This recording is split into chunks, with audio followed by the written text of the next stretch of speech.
Hello Internet, and welcome to my live reaction for One Piece Chapter 1030.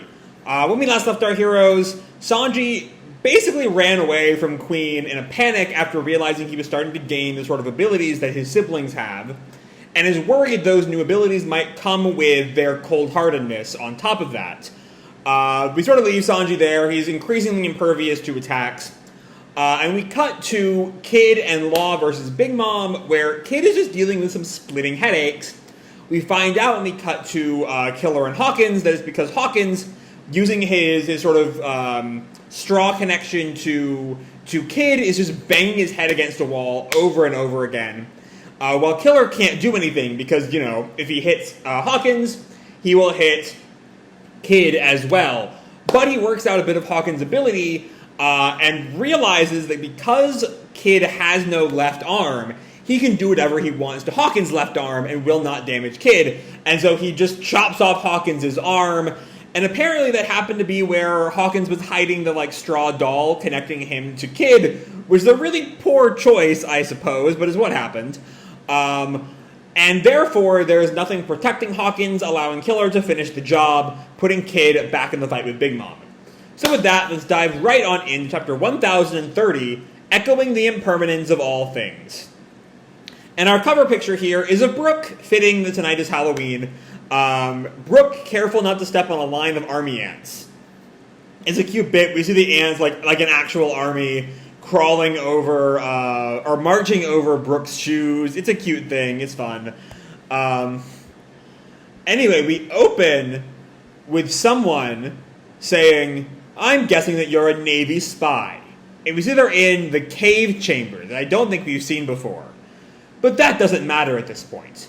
And it's Apu talking. The only thing that matters now is whether you want to take out Kaido or not. And he's talking to Drake, which would fit given that Drake is a Marine spy. By the time the dust settles on this battle, the winner will be at death's door, whoever it is. Finishing them off is going to be a piece of cake. Is Apu planning on betraying Kaido? After all of this, he's going to just betray Kaido? Okay. And we see it's Apu. He's formed an alliance with a bunch of the numbers, all sort of staring down at Drake. What do you think? Want to join with us and seize it all at the very end? We're not aligned with anyone here. Why would we fight each other? Which is interesting because it's Apu's fault that, Kid and Killer and Hawkins are in this mess. He's the one who's been with Kaido from the very beginning, or at least from sometime during the time skip. It's a really sudden turn. I don't know. I kind of wish we saw a little bit more of... Apu just doesn't quite feel enough of a character for this to quite work. It's just all of a sudden, he's his own independent agent. I mean, it's fine. It's really whatever. And Drake calls him out. I've heard enough. What makes you think I would trust you in any way? And Apu counters, let's not get into an argument about who is more trustworthy. I'm bringing this up because I think it would benefit us both. You'll never get an opportunity like this again. And we sort of pass over at least all three of the numbers working with Apu. They're quite the fighting force, I suppose. Anyway, we then cut to between the stairs between the first and second floor, and it's Team Usopp and Nami, along with Speed and Komachio and Hamlet. Oh my God, that's Hamlet! I love me some Hamlet. We really get to see his giraffe body in full display there. His head, his whole human body, just sort of floating in the air. I love him so much. He's so fucking goofy. That's I've heard it said that the true sign of genuine One Piece fandom is having one minor character that you're just really, really into. And I didn't have one until I saw Hamlet. I love that fucking mad lad so much.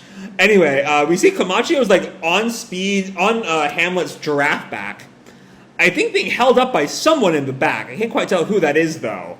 Because I don't think the giraffe body is enough for all of Komachio. But Speed calls, hang in there, Komachio. And yeah, there's someone else behind Hamlet calling, heave ho!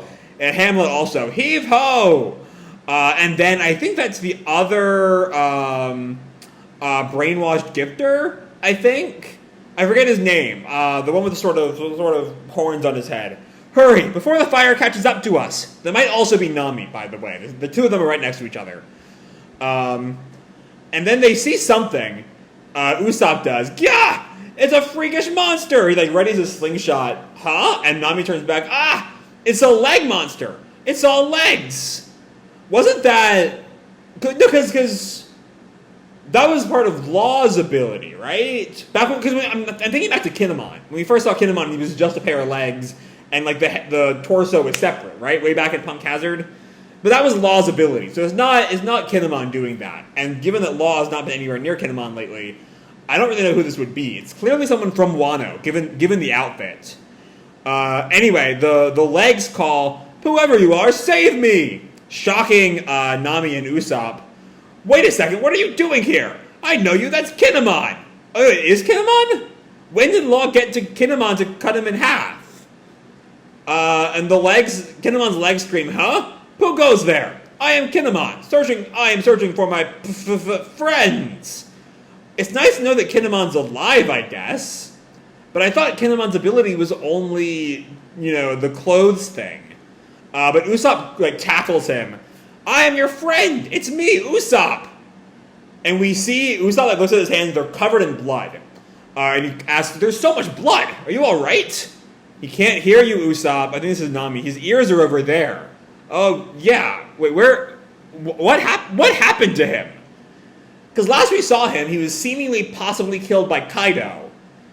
Well, that was just a stabbed through, right? Or am I horribly misremembering something somewhere along the line that would make this make much more sense? Anyway, Kinemon calls, identify yourselves! Poot! How do we do that? How about this? And we see Nami, traces, swipes his somewhere along his legs. He kind of lets out an ooh-hoo. And then he asks, did you just trace the crescent moon of the rebellion? Then I assume you must be a comrade Toot. Is all that fart jokes? I can't quite tell. The toot and the poot. Feels like it might be. Anyway, I think this is Kinemon still. Please hear me out. And we see Speed with Tama on her back, both of them sort of watching this. And Usopp sort of has this thought all of a sudden, and then calls out, I'm going to borrow Hamlet. You take care of Tama. I really wish we got to see them meeting Hamlet. I think that would be really funny. And the idea of just Hamlet is just our personal getaway horse. Really funny. I love me some Hamlet. But we see that he's taking Kinemon's legs with him. And Hamlet just sort of yells, or just sort of says, the people can't get enough of me. I fucking love this lad so much. I just love Hamlet. He's just a good lad. I wish him the best. Here's my crack Straw Hat crew. Please add Hamlet. There's a negative 100% chance Hamlet will join the crew, but I would love to see Hamlet join the crew. He's so fucking funny. Just his design is delightful. I love him so much. Many thanks, comrade, whoever you are. We see Kinemon's legs are with him. And then I can't quite tell who's talking here. Maybe it's Hamlet.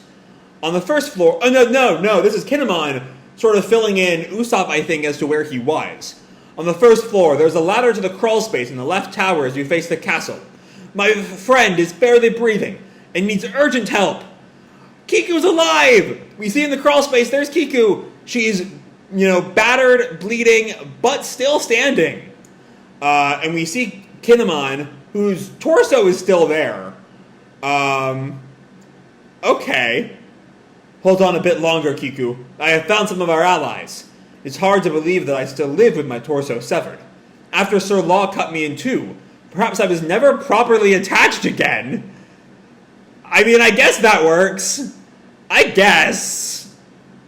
Whatever it fucking takes. It's a miracle. If I can use this to save Kiku's life, if nothing else. And we hear this sort of recording. Shh. Hey, shh. Answer me, Kanjuro. Must be with Kanjuro's corpse. Kiku notes it, or Kinemon notes it. We're back with our room of K names. I'm gonna be blundering through them all day. Is that the voice of the beheaded Orochi? But Kanjuro is dead already. So we did see Orochi alive a while back, watching, I think, the Raizo and Fukuro Kuju fight, I think. And maybe we'll find out that Kanjuro isn't quite as dead either, because if Kinemon can survive, I don't see why Kanjuro can't. Yeah, he is still alive. Yes, Lord Orochi. Shocking Kinemon, hearing that Kanjuro is still alive. You sound like you're on death's door, Kanjuro. Indeed, the curtains are closing. So Kanjuro they're all still alive. Back when this whole scene happened, I ranked, Kanjuro is definitely dead, Kiku is probably dead, and Kinemon is maybe dead. But all three of them are at the very least holding on. I was writing that Kinemon is doing the best, somehow, with his lower half missing, thanks to, I guess, some unintended consequences of what Law got up to way back on Punk Hazard. Way to go for that 400-chapter callback. You don't get shit like that anywhere else except One Piece. Indeed, the curtains are closing. And Orochi tells him, well, you've done admirably. It was a splendid act. And Kanjuro tells him, your praise means everything to me, my lord. Can you hear the audience? How they cheer for you? For me? That's right. But alas, how galling. How vexing. Vexum, yeah. Our ancestors await a proper theatrical encore, and you must give it to them, Kanjuro. Depict the burning hatred of the Kurozumi clan. Who is the true victor? And we see with this sort of rallying cry, Kanjuro gets up for once again one last... I feel like Kanjuro's had several one last moves here. The enduring anger of the Kurozumis prowls the halls of this castle. And we see Kinemon is just shocked that Kanjuro is still standing. Or still... Not even standing, actually. Just moving his paintbrush. Heading deeper and deeper. Into the depths. Until at the very bottom of it all, you reach our burial crypt. Only you can lay our souls to rest, Kanjuro. As you wish. I shall perform my final dance. The glorious death of the Kurozumi clan. And we see he's created this, fire monster. Kazenbo. Is that, because going back, is this a bit of a flashback? Well, it can't be. No, because I'm thinking about back on page 4 or 5, I think? Page 5. The bit where, 4, when we first see Team Usopp. They're running from a fire. And we have this fire monster. So my first thought was maybe as a flashback. Because we have these beast pirates reacting to Kazenbo's appearance. Don't touch it or you'll catch on fire. What is that monster? Gah! But also, so my first thought was that's the fire that Usopp and the gang are running from earlier. But this is after Kinemon has thought, I found some allies, they're on their way. So there's just another fire that formed, and now there's Kazenbo with this other, even worse fire, I guess. What is that monster? Report! An enormous, freakish apparition has appeared on the second floor of the castle. And we're back outside, where I guess Momo is hearing this, trying to build up those fire clouds. All I can do is build them up bit by bit. And he's only doing these, tiny little fire clouds at a time. As I'm guessing this is a Mary reporting. The creature is passing through walls, gliding about like some kind of ghost. And we see, back in the flower capital, people are just celebrating, unaware of the danger that awaits them. The castle is now a sea of flames! Things just keep on getting worse for everyone in Onigashima. Right when I thought that there was really no one left except Big Mom and Kaido, we see not even Kanjuro was really down yet. I mean, he's probably mostly down now, but he still is doing things. Anyway, we see Brook and Robin still making their way with the Minks, fighting some of the Beast Pirates, I think. Brook calls, "We should hurry! There's no time to fight anymore!" And then we see just a bunch of people, all in Onigashima. The CP0 duo just kind of sort of standing ominously.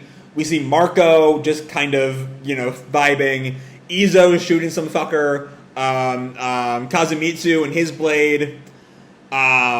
We see Queen is caught up with Sanji, and Luffy and Kaido's fight is still going on, with Luffy still in Gear 4.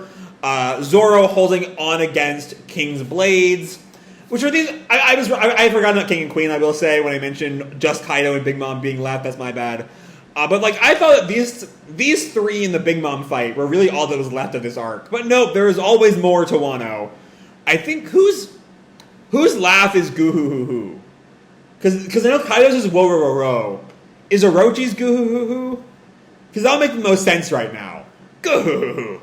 Allies of Kozuki, emperors of the sea, all who put on airs will be brought low. Oh, because he's also after Kaido for betraying him, right? Which make it Orochi. Don't think I don't know, Kaido. You've got that huge armory beneath the castle. All those weapons I had you create. Go and light them all up, Kanjuro. Blow it all to Kingdom Come. And where are you, Fukurokuju? Get here so we can escape. This pirate war does not concern us. So, we see Orochi's plan is to just get the fuck out of here with, like, his last lieutenant, Fukurokuju, who, didn't Fukurokuju openly side with Kaido? Who is Fukurokuju going to choose now? Because he sided with Kaido under the condition that Orochi was dead, right? And Kaido is just the master now. But if Orochi is alive, how does that influence Fukurokuju's thinking? I feel like Fukurokuju is not quite enough of a character for me to be able to say definitively how he would react, but it's definitely an important thing to consider. Anyway, we see some beast pirates reacting. Young Master Yamato, where are you? And Yamato just barrels through them. They all go flying. He thinks, the armory's on the bottom floor of the castle basement. I hope I can make it in time. Do whatever you can to slow the island's descent, Momonosuke. And I don't think Yamato knows about the flames headed towards the explosives that might protect Wano in the end, but will certainly kill everyone else. But anyway, we see... so something happens. Yamato notes it. That might be Kizenbo's approaching. And we see Ikoku's sovereignty, which is... I'm going to try to see if I can Google whose attack Ikoku's sovereignty is. Oh, it's Big Mom. It's one of Napoleon's attacks. Gotcha. Okay. Alright. So now, Big Mom and Law and Kid are here, crashing into Yamato, I guess. The Beast Pirates are all shocked. We see... I can't quite make out what that's supposed to be. I feel like that's one of the weapons we've seen before from Big Mom. Maybe it's sort of like spiked wheel. And Yamato knows the new arrival. And yeah, there's Big Mom. Ma, ha, ha, ha, ha. Let's start with the first one then. Coming for Kid. Who, despite all of Kid's sort of, power up, or sort of coming to himself again last week, is getting his ass whooped. The thing I couldn't quite make out earlier looks like this new metal golem, for lack of a better term, that Kid has formed. It is now in like 1 million pieces. And Kid thinks, hey, Trafalgar, have your powers awakened? Wait, has Law activated an awakening? I'm trying to remember what all we know about awakening. Because as I recall, awakening was mentioned all of once by Dofi. And that was a couple hundred chapters ago. And I forget, for some reason I thought it was only Paramecias that could use awakening, because it was like sort of a powered up form of their element. Maybe Logias could use it too. Let me see if I can find what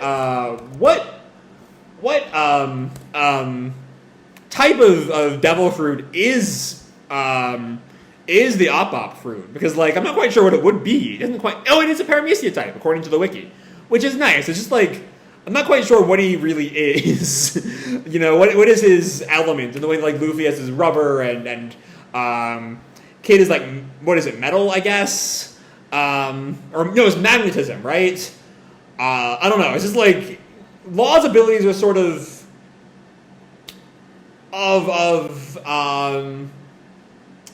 they're not really elemental. They don't seem to me like they fit into any one category. I guess he's Paramecia by default because he's not really made of an element like a Logia user. He's not an animal like a Zoan user, so I guess that just leaves him as Paramecia. I don't know. I'm rambling about there's a lot of the details of the One Piece world I'm always kind of lost on. I'm sure most people watching this know all this shit, and I'm just rambling about nothing that matters. But whatever. Law has used his awakening abilities, apparently. Because Law tells Kid, I'm still not used to it. I'll do it if I'm on my last legs. But the stamina consumption is extreme and ensures I'll lose the battle. And Kid notes, same's true for me. But we're not getting anywhere like this. Use your last resort to back me up. So apparently, Kid also has his awakening abilities. And we see Law creates this little circle, this little sphere in his palm. My best descriptor of it is sort of like Shaky's gravity balls in Eden Zero. But he sort of holds it. I'm not sure if Kroom is meant to be a sound effect or if it's sort of a play on his room attacks. But he takes the ball and runs it through his sword. Anesthesia. And he jumps off of the floor that he's on down towards Big Mom. And he gets right on her. I think stabs her with the sword, shocking her. What? But Law tells her that penetration does nothing on its own. Instead, Kroom creates shockwaves from within. Okay. Alright. Shock while! And it stuns Big Mom. Are those meant to be like electric shocks? Is that what the Op fruit does? I might just be really stupid, I will say. Because I feel like I should know a good deal about what the fruit does. No, it's not electricity at all. No, that's stupid. Right, of course, his animal is electricity. I'm not quite sure, though, why exactly... Like, I'm not sure how this electricity sort of functions as, let me think. Hold on. Let me slow down. I'm not sure how this is a natural outgrowth of the room abilities. I don't know. It's just a weird thing. I mean, it's cool enough that he can do this. It's a cool attack. It just doesn't really feel like a natural growth from room. But it hits Big Mom. She's sort of, we see her bleeding from the mouth, like smoke rising from her mouth, as she just sort of falls. Mama, you're bleeding. But she's still alive, still conscious, turns back to Law. You've really done it now, you little brat. And Kid jumps at her. Here, have some magnetism. A sign. And all of her homies sort of stick to. Oh no, it's just Napoleon who stick to Big Mom. Huh? I'm stuck to Mama. And Big Mom notes, what's going on? Did I turn into a magnet? And all the Beast Pirates down below see all their metal objects, like their weapons and shit, flying up towards Big Mom. Ah! Hey, my weapon! Look out! The tower's metal beams are becoming exposed. Oh, and like the beams holding up the dome sort of bend towards Big Mom. All these little like bars in them and girders come going towards her. And like, I think one whacks her. And then Kid calls, now get me out of here, Trafalgar. Don't tell me what to do. And I guess he does it. They get out of there in time. Punk clash! And these the full beams, the full towers, crash onto Big Mom as the Beast Pirates run away. Law and Kid escape. To be continued. So I would say, in any other manga, I might say that's the end of Big Mom, at least in this arc, and at least for this fight. But if there's one thing that this chapter has told me, it's that no one's ever really down in Onigashima. There's always more shit to do in Onigashima. But anyway, let's talk this chapter. Let's first talk this title. Echoing the Impermanence of All Things. Which I cannot I guess, if I had to take a guess, that has to do with Kanjuro. His sort of just blow up the castle sort of stresses the castle's impermanence, I guess? I don't know. I mean, that's not a sure thing. That's just my best guess. And it's really nothing more than a guess. I don't know. But let's talk the chapter. We see Drake and Apu, or Apu is up to something. Whether or not Drake is in on it, we'll see. But Apu wants to sort of take control. If Kaido wins, Kaido is definitely going to be weaker than usual, and maybe he'll be able to sort of stage a coup, and I guess take control on his own. And if Kaido loses, then Luffy will be that weak, and also Luffy doesn't really want control of the Beast Pirates anyway, so Apu will be able to sort of fill that power vacuum anyway, I guess. So it looks like Apu is going to be like hiding this fight out. Just stay alive. Take over whoever's left after the battle. Just win, But definitely be keeping an eye on Apu going forward. He's got some plan. We'll see more of it as the story goes on, I imagine. I also missed the numbers names. It's Zanki, Fuga, and Inbi. Not quite sure which is which. because the numbers never really felt like characters in any way, shape, or form. But there they are. They're sort of the giant devil thing, sort of beastly. They are what they are. Then we get Usopp, who is Team Usopp, and my boy Hamlet and Kinemon, who are all going to go rescue Kinemon and Kiku, or Kinemon's leg is going to rescue Kinemon and Kiku. Hopefully, because Kanjuro just summoned some fucking fire monster, which is burning everything, and I imagine it would have burned the folks in the crawl space first. Which means Kanjuro, Kinemon, and Kiku might already be dead? I mean, it's One Piece, so, no one really dies in One Piece. But, they might be. Anyway, just happy. I just love the idea that Hamlet's just... I wish we had seen Hamlet sort of join up with them as, part of Tama's vanguard. But I'm just happy that he's here. I love him so much. He's such a funky design. I love the sort of, pose he's in at the bottom of page 6, when Usopp rides off on him, is so funny. He's just like, yes, I am so cool. Keep going, you funky little mad lad. I love him so much. Anyway, then we have the Kazenbo scene. Again, no one really dies in Wano, so Kanjuro is, of course, still alive. Everyone is still alive. Whether or not he is now still alive post-Kazenbo is, again, up in the air. I hope so, just because I don't want... Because if he's dead via Kazenbo, I imagine Kiku is dead, and I really want Kiku to live. And also, I don't really want Kinemon to spend the rest of his life as a pair of legs. I guess he could be a pair of legs, but, sure hope not. But anyway, that's an interesting thing there. Because the fact that Kazenbo is tied up with Yamato's goals, and Yamato is there when Big Mom breaks through, I feel like I'm curious if that means anything.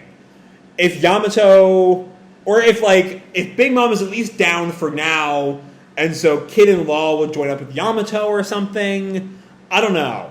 But the rest of the chapter is the seeming climax of the Big Mom fight.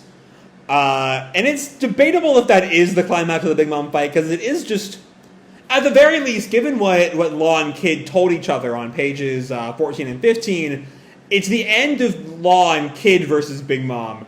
Because if Big Mom just jumps right out of all that metal, Law and Kid are kind of done for now.